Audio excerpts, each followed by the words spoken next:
Hey hi guys, இன்னைக்கு உங்களுக்காக நான் கொஞ்சம் டிஃப்ரெண்டான ஒரு மூவி எடுத்துட்டு வந்திருக்கேன். இந்த படம் எந்த அளவுக்கு டிஃப்ரெண்ட்னா, இந்த படத்தோட ஒன்லைனரை கேளுங்களேன். அதாவது இந்த கதையில வர நம்ம ஹீரோ ஜூஸோட முறைப்படி இறந்து போனவங்களுக்கு காவலா இருக்கிறதுக்காக போவாரு. அது எல்லாத்தையுமே அவர் பணத்துக்காக தான் பண்ணுவாரு. அந்த மாதிரி அந்த இறப்பு நடந்த வீட்டுக்கு போய் அங்க இருக்கிற அந்த சடலத்துக்கு இவர் காவல் காப்பாரு. இப்படியாக அந்த ராத்திரியை இவர் கடந்து போகும்போது நிறைய மர்மமான விஷயங்கள் அந்த வீட்டுல நடக்கவும் செய்யும். அந்த பிரசன்ஸ் எல்லாம் எதனால உருவாகுது, அது எதுக்காக நம்ம ஹீரோவை பாதிக்கணும், அந்த மர்மமான விஷயம் நடக்கிறதுக்கும் நம்ம ஹீரோக்கும் ஏதாவது சம்பந்தம் இருக்கா? ஒரு கட்டத்துல அவரால் அந்த வீட்டை விட்டு வெளியிலேயே வர முடியாது. அதை தாண்டி அவர் அங்கிருந்து தப்பிச்சு வந்தாரா? இது எல்லாத்தையும் பத்தி ரொம்ப பயங்கரமா விறுவிறுப்பா நமக்கு சொன்ன கதை தான் 2019 வெளியான த விஜில். அண்ட் ஒன்ஸ் அகைன் இது உங்க நேரோ டைம் தமிழ் சேனல். வீடியோ பார்த்துட்டு இருக்கவங்க சப்ஸ்கிரைப் பண்ணலைன்னா மறக்காம சப்ஸ்கிரைப் பண்ணிக்கோங்க. பக்கத்துல இருக்கிற பெல் ஐகானை பிரஸ் பண்ணி அதுல ஆளுங்க செலக்ட் பண்ணுங்க. அப்பதான் நான் போற இந்த மாதிரியான வீடியோஸ் எல்லாம் உங்களுக்கு நோட்டிபிகேஷனா வரும். இந்த வீடியோ பிடிச்சிருந்ததுன்னா மறக்காம ஒரு லைக் கொடுங்க. ஏன்னா நீங்க கொடுக்குற அந்த லைக் எனக்கு ஒரு பயங்கர மோட்டிவேஷனா இருக்கும். இதுக்கு முன்னாடி போடப்பட்ட எல்லா வீடியோஸையும் பாருங்க. அதெல்லாம் பிடிச்சிருந்ததுன்னா மறக்காம உங்க ஃப்ரெண்ட்ஸ் அண்ட் ஃபேமிலிக்கு ஷேர் பண்ணுங்க. படத்தோட ஆரம்பத்துல ஒரு சின்ன வாய்ஸ் ஓவர், அதாவது கடந்த 1000 வருஷமா ஜூஸ்ல ஒரு ரிலீஜியஸ் மேட்டர், ஒரு ரிலீஜியஸ் ரிச்சுவல், அதுக்கு பேரு வந்து த விஜில் அப்படின்னு சொல்லுவாங்க. அதை வந்து காலங்காலமா பிராக்டிஸ் பண்ணிட்டு வருவாங்க. அதுக்கு அர்த்தம் என்னன்னா, அந்த கம்யூனிட்டியில யாராவது இறந்தாங்கன்னா அவங்கள அந்த நாள் ராத்திரி யாராவது ஒருத்தர் வந்து பாத்துக்கணும். கிட்டத்தட்ட வாட்ச்மேன் மாதிரி அவங்கள கண்காணிச்சிட்டு இருக்கணும் அப்படின்னு சொல்லுவாங்க. இந்த மாதிரி காவல் காக்குறவங்களுக்கு பேரு தான் ஷாமஸ். குறிப்பா சொல்லணும்னா இந்த வேலையை அந்த இறந்து போனவங்களோட ஃபேமிலி மெம்பர்ஸ் தான் செய்யணும். ஆனா இங்க சில பெய்டு ஷாமஸும் இருக்காங்க. சோ இந்த மாதிரி சொல்லும் போதுதான் நமக்கு காட்டுறாங்க, அந்த இடத்துல ஒரு பெண்மணி உயிருக்காக போராடிட்டு இருக்கும் போது பின்னாடி ஒருத்தன் அவங்கள ஷூட் பண்றதுக்காக காத்துட்டு இருப்பான். இது வந்து நடந்துகிட்டே இருக்கும்போது அந்த காட்டுக்கு நடுவுல ஏதோ ஒண்ணு இவங்களை நோக்கி வேகமா வர்ற மாதிரி நமக்கு காட்டுவாங்க. ஆனா அது என்னன்னு தான் தெரியாது. பக்கத்துல இருக்கிற அந்த நபர் அவரை ஃபோர்ஸ் பண்ணி அந்த பெண்மணியை ஷூட் பண்றதோட கட் பண்ணா டைட்டில போட்டு படத்த ஆரம்பிக்கிறாங்க. இவர் தான் நம்ம படத்தோட ஹீரோ. இவர் பேரு வந்து யக்கோ. நம்ம ஹீரோவை பத்தி சொல்லணும்னா, அவரு சொந்த ஊர் விட்டுட்டு வேலைக்காக இந்த இடத்துக்கு வந்திருப்பாரு. அவங்க ஃப்ரெண்ட்ஸோட இன்னைக்கு ஒரு கெட் டுகெதருமே நடந்துட்டு இருக்கும். சோ எல்லாருமே நிறைய விஷயங்கள் பேசுவாங்க. அப்போ நம்ம ஹீரோ கிட்ட உன்னோட ஜாப் இன்டர்வியூ எப்படி போச்சு அப்படிங்கறத கேட்பாங்க. ஆக்சுவலி நம்ம ஹீரோ இன்டர்வியூ நிறையவே அட்டென்ட் பண்ணிருப்பாரு. ஆனா எங்கேயுமே வேலை கிடைச்சிருக்காது. அதையும் அவர் வெளிப்படையா தான் ஃப்ரெண்ட்ஸ் தானே அப்படின்னு அவர் சொல்லவும் செய்வாரு. அதுக்கப்புறமா இவங்க எல்லாருமே அங்கிருந்து கிளம்புறாங்க.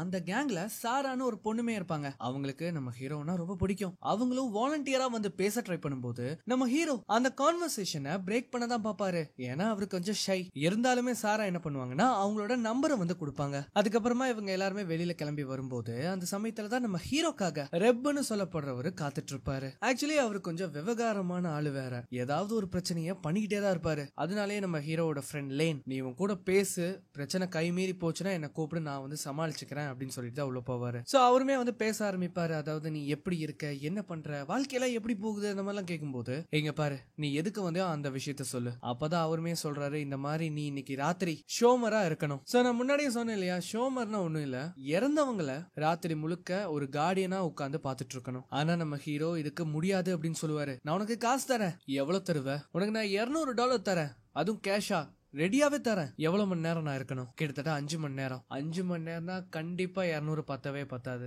$500 தரேன்னா சொல்லு, நான் இப்பவே வரேன். ஆனா 500ங்கிறது கொஞ்சம் ஜாஸ்தியாவே இருக்கும். அதனாலே இவங்க பேசி முடிச்சு ஒரு வழியா $400 கிட்ட வருவாங்க. நம்ம ஹீரோவும் இதுக்கு ஓகேன்னு சொல்லிடுவாரு. நம்ம ஹீரோ சம்மதிச்சனால அவருமே என்ன பண்றாருன்னா அந்த வீடு இருக்கும் இல்லையா, அங்க வந்து கூட்டிட்டு போவாரு. இப்படி வந்து இவங்க போகும்போது அப்பதான் நம்ம ஹீரோ கேக்குறாரு, யாரு இறந்தது அப்படின்னு. சோ அவர் பேரு வந்து ரூபின் லிட்வக். ஆக்சுவலி அவரை பத்தி சொல்லணும்னா ஆளு கொஞ்சம் கோளாறு.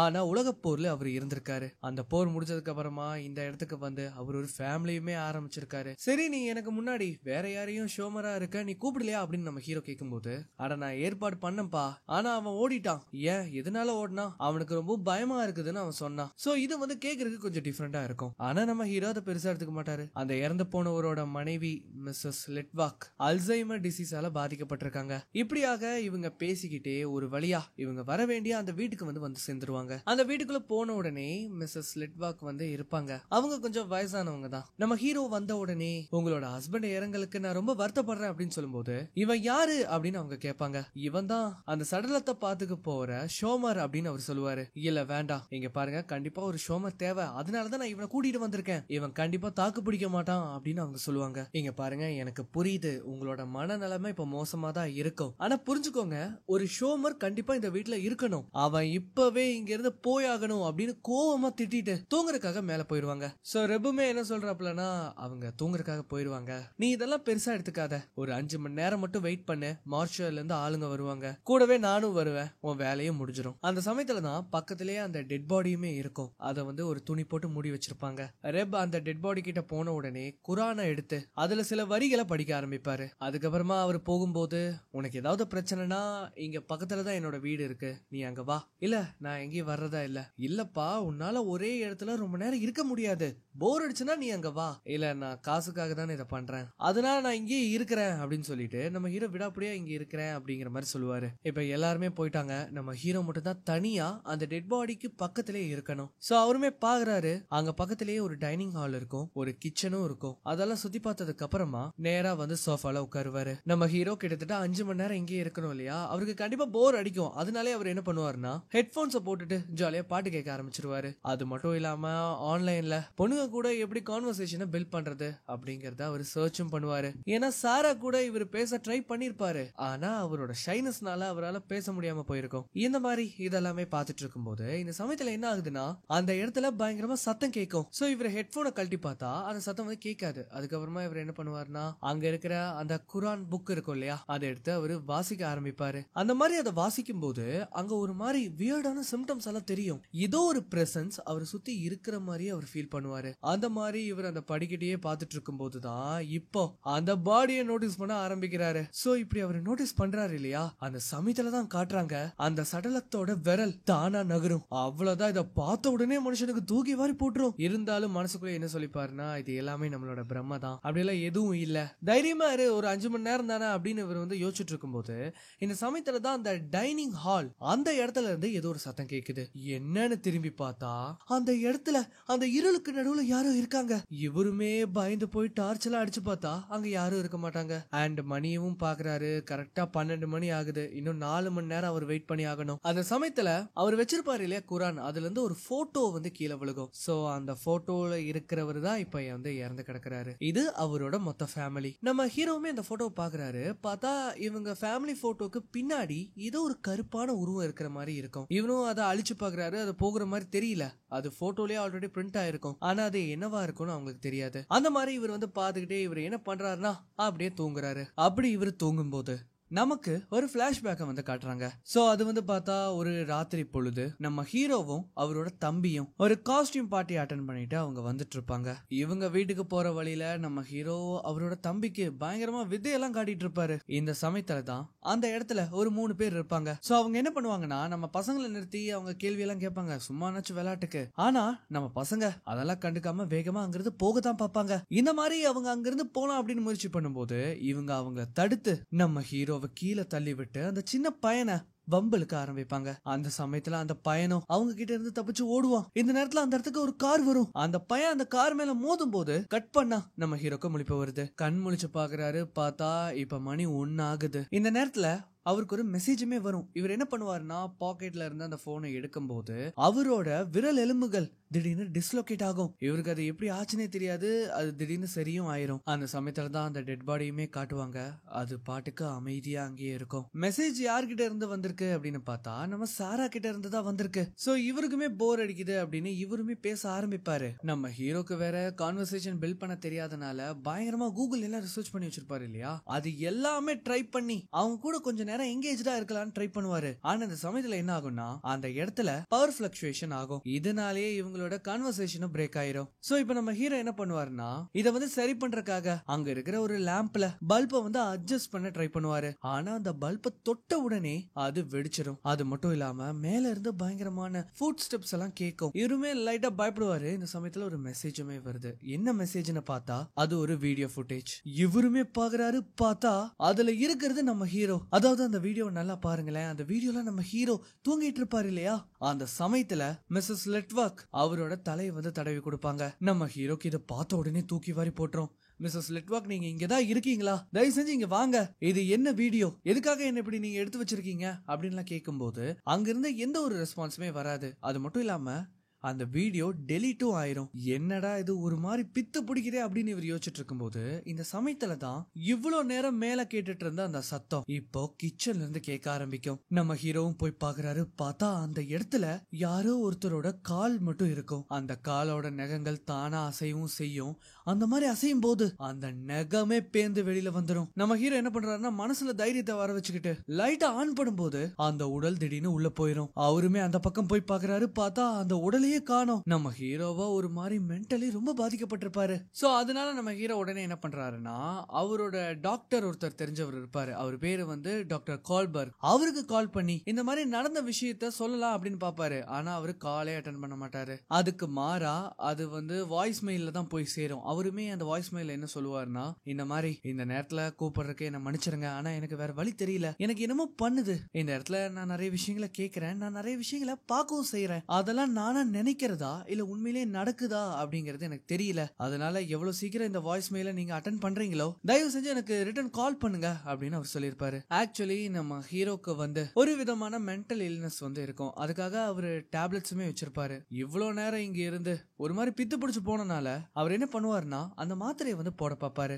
அந்த மாதிரி அந்த மாத்திரையை போட்டு தண்ணியை குடிச்சா அந்த தண்ணி ஒரு மாதிரி தொண்டையில போய் அடைக்கிற மாதிரி இருக்கும். என்னன்னு கிளாஸ்ல பார்த்தா அத பாக்குறக்கே ஒரு மாதிரி கருகருன்னு சகதி மாதிரி இருக்கும். உடனே அவரு கிளாஸ கீழே போட்டு உடைச்சிருவாரு. அது மட்டும் இல்லாம அவரோட தொண்டையில அது மாட்டி இருக்கும் இல்லையா, அதை மெதுவா என்ன பண்றாருன்னா கைய விட்டு வெளியில எடுக்கும் போது அது கிட்டத்தட்ட ஒரு முடி மாதிரி வெளியில வரும். அவ்வளவுதான், லிட்டரலி நம்ம ஹீரோ பயந்து போயிருவாரு. இதுல அந்த விஷயம் அங்க இருந்து தானா நகர்ற மாதிரி காட்டுவாங்க. இவருக்கு அது என்னன்னே தெரியாது. அதனால கிட்ட போய் பார்க்கும்போது இந்த சமயத்துலதான் லைட் வந்து டர்ன் ஆன் ஆகும். யாருன்னு பார்த்தா அது மிஸ்ஸஸ் லெட்வாக். அவங்க வந்து என்ன சொல்றாங்கன்னா அது எதுவுமே கனவு கிடையாது. நம்ம ஹீரோக்கு அவங்க என்ன சொல்றாங்கன்னே புரியல. கீழே பார்த்தா அந்த இடத்துல தண்ணி தான் இருக்கு, வேற எதுவுமே இல்ல. அது எல்லாமே மெமரிஸ், உன்னோடது கிடையாது. ஆனா அது ஒரு மெமரி. என்ன மன்னிச்சிருங்க மிஸ்ஸஸ் லெட்வாக், நான் தெரியாம இதை உடைச்சிட்டேன். நான் இப்பவே இதை கிளீன் பண்ணிடுறேன். ஒரு நிமிஷம் இரு. நீ முதல்ல எதுக்காக இங்க வந்த? என்னோட பேரு யக்கோ. இன்னைக்கு ஒரு நாள் ராத்திரி உங்களோட ஹஸ்பண்டுக்கு ஷோமரா இருக்க வந்திருக்கேன். உங்களோட ஹஸ்பண்டோட சோலை ப்ரொடெக்ட் பண்றதுக்காக. எதுகிட்ட இருந்து நீ பாதுகாக்க போற? இவங்க கேட்ட அந்த கேள்விக்கு நம்ம ஹீரோ கிட்ட எந்த ஒரு பதிலுமே இல்ல. உனக்கு என்னோட குழந்தைங்களை பத்தி தெரியுமா? இல்ல தெரியாது. நான் அவங்கள அனுப்பி விட்டுட்டேன். நான் தான் அனுப்பி விட்டேன். அவங்க வளர்ந்த உடனே என்ன நினைச்சாங்கன்னா இது அவங்களா எடுத்த முடிவு அப்படின்னு நினைச்சாங்க. ஆனா அது கிடையாது. நான் தான் வேணும்னே அவங்களை இங்க இருந்து அனுப்பி வச்சேன். ஏன்னு உனக்கு தெரியுமா? இந்த இடம் குழந்தைங்களுக்கான இடமே கிடையாது. உனக்கு என்னோட ஹஸ்பண்ட தெரியுமா? அவருமே அவருக்கு வர நினைவுகள் எல்லாம் நினைச்சு ரொம்பவே வேதனைப்பட்டாரு. நீ தூங்கும் போது உனக்கு வந்ததே நினைவுகள். அதே மாதிரி அவரு நடந்ததை நினைச்சு நினைச்சு அவரோட உயிரை அவரே மாச்சுக்கிட்டாரு. அந்த மாதிரி சொல்லி அவங்க என்ன பண்றாங்கன்னா அந்த உடைஞ்சு போன கண்ணாடி துண்டை வந்து கையில எடுப்பாங்க. மிஸ்ஸஸ் லெட்வாக், என்ன மன்னிச்சிருங்க, இந்த நேரத்துல நான் உங்களை அனுப்பி இருக்க கூடாது. நீங்க போய் தூங்குறதா நல்லது அப்படின்னு சொல்லும்போது அந்த கண்ணாடி துண்டை எடுத்தா அவங்க அதை நசுக்கி தன்னோட கைகளை அவங்க வந்து கிழிச்சுப்பாங்க. மிஸ்ஸஸ் லெட்வாக், நீங்க என்ன காரியம் பண்ணீங்க? ரத்தம் வருது பாருங்க, இருங்க இருங்க நான் உங்களுக்கு உதவி பண்றேன் அப்படின்னு சொல்லி அதை வந்து கிளீன் பண்ணிட்டு அவங்க கைக்கு கட்டு போட்டு விடலாம் அப்படின்னு போனா அவங்க அந்த இடத்தை விட்டே கிளம்பிடுவாங்க. ஆக்சுவலி நம்ம ஹீரோவால அந்த அம்மா புரிஞ்சுக்கவே முடியல. இவருமே அந்த அம்மாவை நினைச்சு கவலைப்பட்டு இருக்கும்போது இந்த சமயத்துல பேஸ்மெண்ட்ல இருந்து ஏதோ ஒரு சத்தம் கேக்குது. அதாவது ஒரு வீடியோ பிளேயர் ஓடுற சத்தம். இவரும் அதை ஃபாலோ பண்ணிக்கிட்டே என்ன பண்றாருன்னா மெதுவா கீழே போவாரு. அந்த மாதிரி கீழே போனா பேஸ்மெண்ட்ல ஒரு டோர் இருக்கு. அந்த ரூம்குள்ள மிஸ்டர் லெட்வாக் இருப்பாரு இல்லையா, அதான் அந்த இறந்து போனாரே, அவரோட வீடியோ டேப் வந்து ஓடிட்டு இருக்கும். நான் முன்ன சொன்னேன் இல்லையா, அவர் வந்து ஒரு பெரிய சயின்டிஸ்ட், வேர்ல்டு வார்ல எல்லாம் பங்கேற்றிருப்பாரு. அதை பத்தின நிறைய விஷயங்களை அவர் பேசிட்டு இருப்பாரு. அந்த வீடியோ டேப்ல அவர் அதிகமா டீமன்ஸை பத்தி தான் பேசியிருப்பாரு. ஆக்சுவலி கிட்டத்தட்ட 5 வருஷமா இவர் ஒரு விஷயத்தை பத்தி ரிசர்ச் பண்ணிட்டு இருப்பாரு. அது என்னன்னா பூச்சன் வால்ல இருந்து அவர் வீடு திரும்பும் போது ஏதோ ஒண்ணு இவரை ஃபாலோ பண்ணி வந்திருக்கும். அது ஒரு மனிதனும் கிடையாது, அது ஒரு விலங்கும் கிடையாது. இயற்கைக்கு அப்பாற்பட்ட ஒரு விஷயத்த இவ்வளவு காலம் அவரு அது என்னன்னு ரிசர்ச் பண்ணிட்டு வந்திருக்காரு. அதுலயும் குறிப்பா அது எங்கிருந்து வந்ததுன்னு தெரியாது, ஆனா அது ரொம்ப பழமை வாய்ந்ததுங்கிறத மட்டும் அவர் புரிஞ்சுப்பாரு. அதோட பேரையுமே அவர் கண்டுபிடிச்சிருப்பாரு. அதோட பேரு மாசிக். அதாவது கிட்டத்தட்ட 10 வருஷத்துக்கு முன்னாடி தான் நண்பர் ஒருத்தரோட லைப்ரரியில இருந்து ஒரு புக் எடுத்திருப்பாரு. அதுல அப்படி என்ன போட்டிருக்கும்னா அந்த மாசிக் அப்படிங்கிற அந்த டீமனை நீங்க முதல் எப்ப பாக்குறீங்களோ அப்போ அதோட முகத்தை நீங்க நெருப்பால எரிச்சறணும். அப்படி நீங்க எரிச்சா மட்டும்தான் அது உங்களை விட்டு போகும், இல்லைன்னா நிரந்தரமா நீங்க அது கிட்ட மாட்டிக்க வேண்டியதுதான் அப்படின்னு அவர் சொல்லுவாரு. நம்ம ஹீரோ இது உன்னிப்பா கவனிச்சிட்டு இருக்கும் போது நம்ம ஹீரோ பார்த்து பார்த்தே அவர் ஒரு விஷயத்த சொல்ற மாதிரி இருக்கும். அதாவது என்னால அந்த மாசிக்கை இனி அழிக்க முடியாது. நான் இறந்ததுக்கு அப்புறம் அந்த மாசிக் இன்னொரு நபரை தேடி போகும். அதுவும் மனநலமா பாதிக்கப்பட்டவங்களா தேடும். அந்த மாதிரி அதுக்கு இன்னொரு ஹோஸ்ட் கிடைச்ச உடனே கொஞ்சம் கொஞ்சமா அணுவா அவங்கள சித்திரவதைப்படுத்தும். இந்த சமயத்துல தான் பின்னாடி மிஸ்ஸஸ் லிட்வாக் இருப்பாங்க. அவங்க ஏதோ ஒன்னு சொல்ல வர்ற மாதிரி தெரியும். அத நம்ம ஹீரோ உன்னிப்பா கவனிக்கும் போதுதான் தெரியுது அவங்க என்ன சொல்ல வராங்கன்னா அது உனக்கு பின்னாடிதான் இருக்கு அப்படின்னு. நம்ம ஹீரோக்கா அள்ளு விட்டுறோம். அவர் என்ன பண்றாருன்னா மெதுவா திரும்பி பார்க்கும்போது அந்த இடத்துல ஒரு உருவம் இருக்கும். அது என்ன பண்ணுதுன்னா இவர் அட்டாக் பண்ணலாம் அப்படின்னு வரும்போது உடனே அவரு வேக வேகமா அந்த இடத்த விட்டே ஓடி போறாரு. அப்படி வந்து இவர் பயந்து ஓடும்போது படிக்கட்டுல இவரோட கால் வேற மோதிரும். அதனாலேயே பயங்கரமா அவருக்கு வலிக்கவும் செய்யும். நம்ம ஹீரோக்கு வலியவும் தாங்க முடியல. அது மட்டும் இல்லாம இங்க என்ன நடக்குதுன்னு நினைச்சு ஒரு மாதிரி பயங்கரமா குழம்பி போயிருப்பாரு. சோ இந்த படம் வந்து இப்படிதான் இந்த மாதிரி குழப்பிக்கிட்டே இருப்பாங்க. இத நினைச்சு அவரு ரொம்ப பயந்து போய் இருக்கும் போது அந்த சமயத்துல அவருக்கு ஒரு போன் கால் வருது. யாருகிட்ட இருந்து வந்திருக்குன்னு பார்த்தா நம்ம டாக்டர் கோல்பர்க் கிட்ட இருந்து வந்திருக்கு. நம்ம ஹீரோ வந்து வாய்ஸ் நோட் அனுப்பியிருப்பாரு இல்லையா, அதெல்லாம் அவர் கேட்டிருப்பாரு. அவர் வந்து என்ன சொல்றாருன்னா உனக்கு இப்ப எப்படி இருக்கு அப்படின்னு கேட்பாரு. இங்க பாருங்க டாக்டர் கோல்பர்க், நான் முன்ன சொன்ன மாதிரி தான் என்னால நிறைய விஷயங்களை பார்க்க முடியுது. அது மட்டும் இல்லாம வித்தியாசமான சத்தங்களும் கேக்குது. நான் நீங்க கொடுத்த டேப்லெட்ஸையுமே சாப்பிட்டேன். ஆனா அதை சாப்பிட்டும் எந்த பிரயோஜனம் இல்லாத மாதிரி தான் தோணுது. இந்த மாதிரி அவர் சொல்லிட்டு இருக்கும்போது நீ எதை பாக்குற யாக்கோ எனக்கு சரியா தெரியலையே. நான் ஆக்சுவலி ஒரு வீட்டுல இருக்கேன். இந்த வீட்டுல இன்னைக்கு ராத்திரி மட்டும் ஒரு ஷோமரா வேலைக்கு வந்திருக்கேன் அப்படிங்கறத அவர் சொல்லுவாரு. நீ சேஃபா தான் இருக்கியா? எனக்கு சரியா தெரியல, ஆனா நான் இருக்கேன்னு தான் நம்புறேன். நீ பாக்குறேன்னு சொல்றியே அந்த உருவங்கள், அதெல்லாம் நீ உண்மை நம்புறியா யாக்கோ?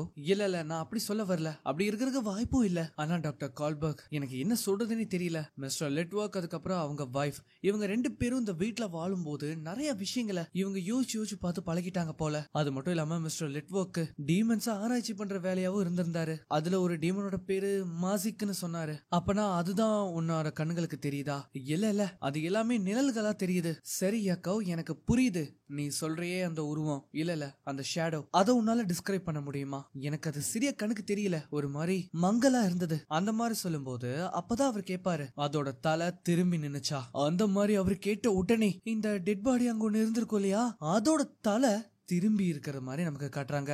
அவ்வளவுதான் நம்ம ஹீரோக்கு அள்ள விட்டுரும். இந்த சமயத்துல நம்ம ஹீரோக்கு செகண்டரியா ஒரு கால் வரும். இவரோட காலை வந்து ஹோல்ட்ல போட்டுட்டு அந்த காலை வந்து அட்டென்ட் பண்றாரு. அந்த மாதிரி அந்த காலை அட்டென்ட் பண்ணும்போது இங்கதான் கதையில ஒரு ட்விஸ்ட். இப்ப கால் பண்றது யாருன்னு பார்த்தா டாக்டர் கால்பர்க். ஒண்ணுமே புரியல. அவர் என்ன சொல்றாருன்னா நான் இப்பதான் உன்னோட வாய்ஸ் மெயில கேட்டேன். அதை கேட்ட உடனே நான் பதறிட்டேன். நீ இப்ப எப்படி இருக்க அப்படின்னு அவர் கேட்கும்போது டாக்டர் ஒரு நிமிஷம் உங்களோட காலை வந்து நான் ஹோல்ட் பண்ணிக்கிட்டா அப்படின்னு நம்ம ஹீரோ கேட்டுட்டு ப்ரீவியஸ் காலை வந்து அன்ஹோல்ட் பண்றாரு. அந்த மாதிரி பண்ணும்போது அதுல இருந்து ஒரு வாய்ஸ் கேட்கும். யாரோட வாய்ஸ் அப்படின்னு பார்த்தா இறந்து போனானே நம்ம ஹீரோவோட தம்பி, அவனோட குரல் தான் கேக்குது. நீ எதுக்காக என்ன சாக விட்ட? அந்த மாதிரி அந்த பையன் கேட்டதும் திடீர்னு ஒரு கதறல் சத்தம் வரும். உடனே அந்த காலை வந்து கட் பண்ணுவாரு. பார்த்தா மிஸ்ஸஸ் லிட்வர்க் அந்த இடத்துல இருந்து வேகமா படிக்கட்டு ஏறி போற மாதிரி தெரியும். இவருமே மிஸ்ஸஸ் லிட்வர்க் ஒரு நிமிஷம் இருங்க, எதுக்காக இப்ப வேக வேகமா போறீங்க அந்த மாதிரி சொல்லி கூப்பிடும் போது உனக்கு கொஞ்சம் டீ வேணுமா அப்படின்னு ஒரு குரல் கேட்கும். பார்த்தா மிஸ்ஸஸ் லிட்வர்க் இங்கதான் இருப்பாங்க. நம்ம ஹீரோக்கு லிட்டரலி இங்க என்ன நடக்குதுன்னே புரியல. ஒரு மாதிரி மிரண்டு போயிருப்பாரு. அப்பதான் அந்த அம்மா சொல்றாங்க அது உன்னை இங்க இருந்து போக விடாது. நீங்க சொன்னாலும் சொல்லினாலும் நம்ம இங்க இருந்து போய் தான் ஆகணும். அந்த மாதிரி சொல்லி நம்ம ஹீரோ ஜாக்கெட் எல்லாம் எடுத்துட்டு அங்கிருந்து போலாம் அப்படின்னு பார்க்கும்போது நான் எவ்வளவோ முயற்சி பண்ணி பார்த்துட்டேன். ஆனா என்னால இங்க இருந்து போகவே முடியல. மிஸ்ஸஸ் லிட்வர்க் எது என்ன இங்க இருந்து போக விட மாட்டேங்குது. அப்பதான் அவங்க சொல்லுவாங்க அது அந்த மாசிக். ஒரு பூனை எலி கூட எப்படி விளையாடுமோ அந்த மாதிரி அது உன் கூட விளையாட பாக்குது. அதுக்கு உன்னோட வழி மட்டும் தான் தேவை. நீ என்னதான் இங்க இருந்து போனாலுமே திரும்ப அது உன்னை கொண்டு வந்து இங்கே தான் விடும் அப்படின்னு அவங்க சொல்லுவாங்க. ஆனா நம்ம ஹீரோ அதை எதையுமே கேட்காம அங்கிருந்து கிளம்பிடுவாரு. அவர் போகும்போது என்ன சொல்லுவாருன்னா நான் இப்ப போய் ரெப்ப கூட்டிட்டு வந்துடுறேன், ஒரு 5 நிமிஷம் மட்டும் வெயிட் பண்ணுங்க, நான் வந்ததும் இங்க இருந்து முதல்ல நம்ம கிளம்புறோம் அப்படிங்கறத அவர் சொல்லிட்டு அங்கிருந்து போவாரு. நம்ம ஹீரோவும் என்ன பண்றாருன்னா அங்கிருந்து வெளியில வராரு இல்லையா, அவருக்கு எப்பவும் போல நார்மலா தான் ஃபீல் ஆகும், எந்தவித டிஃபரன்ஸும் தெரியாது. அந்த மாதிரி இவர் வந்து நடந்து போயிட்டு இருக்கும் போது இப்ப என்ன ஆகுதுன்னா திரும்பவும் அவரோட விரல் எலும்புகள் டிஸ்லோகேட் ஆக ஆரம்பிச்சிடும். அது ஒரு மாதிரி பயங்கரமான வேதனையை நம்ம ஹீரோக்கு தரும். அவரால சுத்தமா முடியாது, அந்த இடத்துல சுருண்டு விழுந்துருவாரு. அந்த சமயத்துல தான் அங்க ஒரு நபர் இருப்பாரு. அவர்கிட்ட எப்படியாவது தவழ்ந்து போய் உதவி கேட்கலாம் அப்படின்னு பார்த்தா அந்த சமயத்துல தான் அவர் நோட்டீஸ் பண்றாரு அந்த நபருக்கு முகமே இல்ல. இத பார்த்த உடனே நம்ம ஹீரோக்கு தூக்கி வாரி போட்டு உடனே அவர் என்ன பண்றாருன்னா அந்த வழியிலையும் வேகமா திரும்பவும் அந்த வீட்டை நோக்கி ஓடுவாரு. அந்த மாதிரி அந்த வீட்டுக்கு வந்து அந்த வீட்டோட படிக்கட்டை தொட்டதும் அவரோட கை விரல் பழைய மாதிரி மாறிடும். இனிமேலும் நம்ம வெளியில இருக்கிறது ஆபத்து, உள்ள போயலாம் அப்படின்னு போகும்போது அப்பதான் பாக்குறாரு அந்த முகமில்லா நபர் அந்த இடத்துல இருப்பா. அது தன்னோட தலையை திருப்பும் போது அத பார்த்ததும் அந்த இடத்துலயே நம்ம ஹீரோ தவறு கீழே விழுந்துருவாரு. கீழே விழுந்ததுல தலையில அடிபட்டு அந்த இடத்துல மயங்கி விழுந்துருவாரு. அந்த சமயத்துலதான் அவருக்கு தான் தம்பி இறந்திருப்பா இல்லையா, அந்த நினைவுகள் எல்லாம் திரும்பவும் ஸ்ட்ரைக் ஆகும். அந்த சின்ன பையனை அவங்க பயங்கரமா கலாய்ச்சி தள்ளிட்டு இருப்பாங்க. அந்த சமயத்துலதான் அவ பயந்து அங்கிருந்து ஓடும் போது ஒரு கார் மேல மோதி அந்த இடத்துலயே அவ இறந்து போயிருப்பான். நம்ம ஹீரோவும் பாக்குறாரு.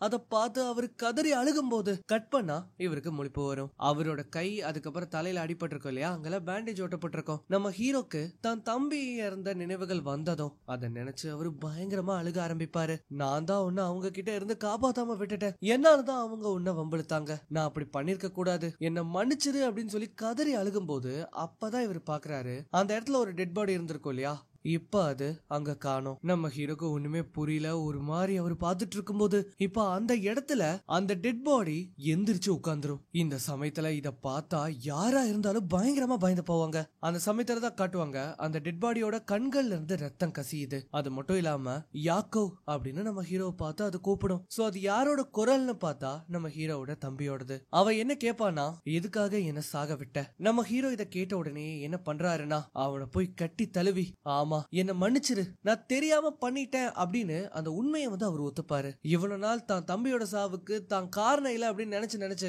அவர் ஒரு மாதிரி மென்டலி டிஸ்டர்ப் ஆயிருப்பாரு. ஆனா இப்போ எப்ப அவர் தன்னோட உண்மையை ஒத்துக்கிறாரோ அவரோட தம்பியோட உடல் அங்கிருந்து மறைஞ்சு போயிடும். சோ இவரும் பாக்குறாரு. உடனே அவர் என்ன பண்றாருன்னா படிக்கட்டு ஏறி நேரா மிஸ்ஸஸ் லிட்வர்க்க பாக்குறதுக்காக போறாங்க. அந்த மாதிரி அங்க போய், நீங்க போட்டு விட்ட பேண்டேஜுக்கு ரொம்ப நன்றி அப்படின்னு சொல்லும்போது, நான் அதை போடவே இல்லையே, என்னோட ஹஸ்பண்ட் தான் அதை போட்டு விட்டு இருப்பாரு மிஸ்ஸஸ் லிட்வர்க். இப்ப அவரு எங்க? அவரு ஹால்ல தானே இருப்பாரு.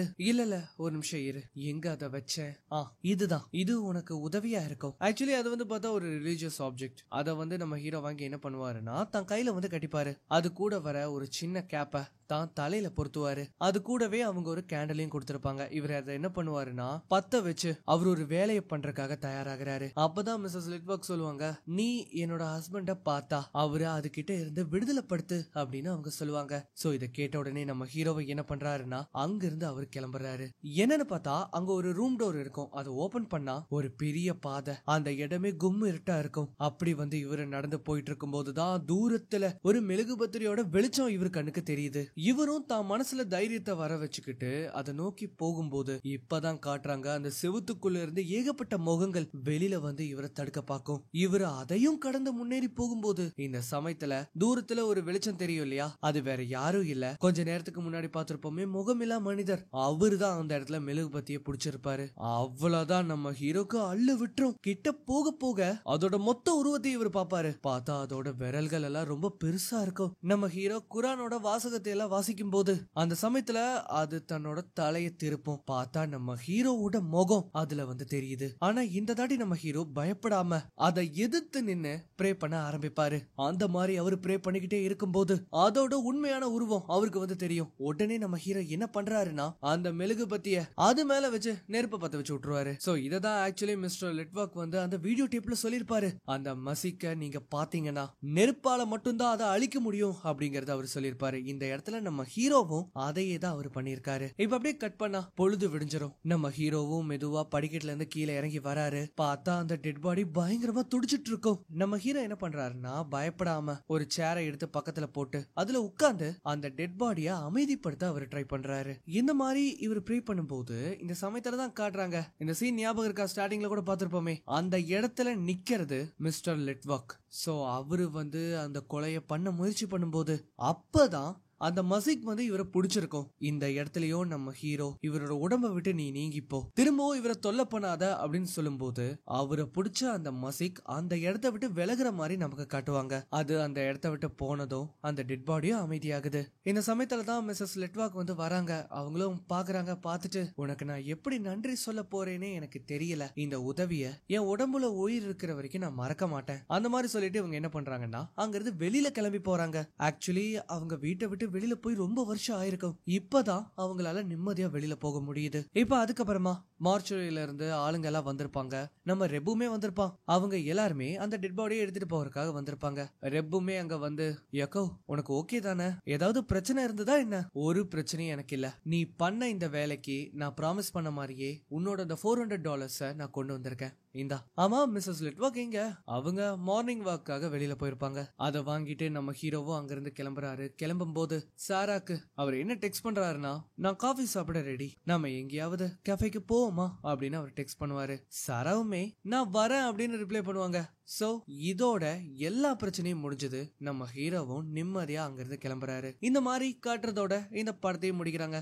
சோ எப்படி இருந்தது? இது உண்மையிலேயே ரொம்ப குழப்பமான ஒரு படம். கொஞ்சம் டிஃபரெண்டா இருக்கு அப்படிங்கறதுக்காக தான் இந்த கதையை உங்களுக்காக நான் எடுத்துட்டு வந்தேன். இந்த வீடியோ பிடிச்சிருந்ததுன்னா மறக்காம ஒரு லைக் கொடுங்க. ஏன்னா நீங்க கொடுக்குற அந்த லைக் எனக்கு ஒரு பயங்கர மோட்டிவேஷனா இருக்கும். இதுக்கு முன்னாடி போடப்பட்ட எல்லா வீடியோஸையும் பாருங்க. அதெல்லாம் பிடிச்சிருந்ததுன்னா மறக்காம உங்க ஃப்ரெண்ட்ஸ் அண்ட் ஃபேமிலிக்கு ஷேர் பண்ணுங்க. இன்னொரு வீடியோல மீண்டும் சந்திக்கலாம்.